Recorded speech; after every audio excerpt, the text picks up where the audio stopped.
I remember the day I almost gave up. I was sitting under a big baobab tree, clutching my bleeding feet, feeling hopeless. My name is Kingsley and I want to tell you about the hardest and most important lesson of my life. It all started when I decided to leave my village. I was tired of the endless struggle, the dry seasons that seemed to last forever, and the hunger that never left. I heard stories about a city far away, a place where people ate every day, and the streets were alive with music and lights. They called it Ibukan, the land of plenty. I wanted to go there and find a better life. The journey wasn't easy. The road was long, and the sun was unforgiving.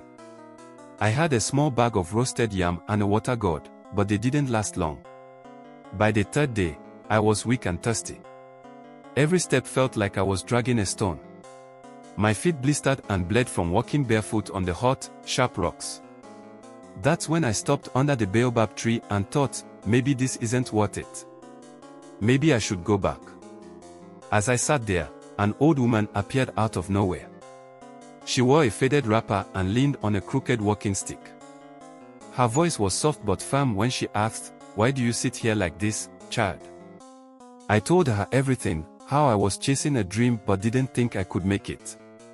She nodded, then sat beside me. She opened a small bag tied to her waist and pulled out a single kola nut, splitting it in half. She gave me one piece and said, "Eat this and listen." Her story was simple. She said that when she was young, she wanted to be a healer. But learning the art of healing was painful.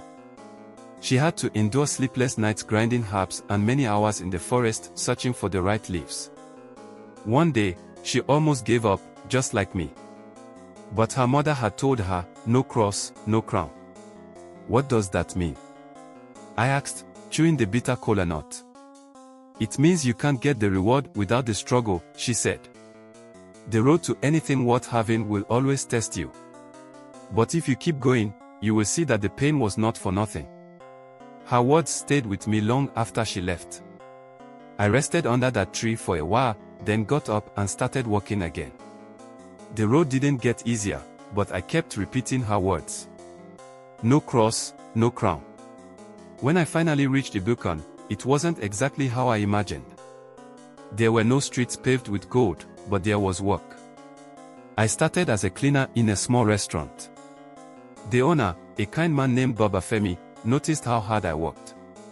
Over time, he taught me how to cook, and eventually, I became the head chef.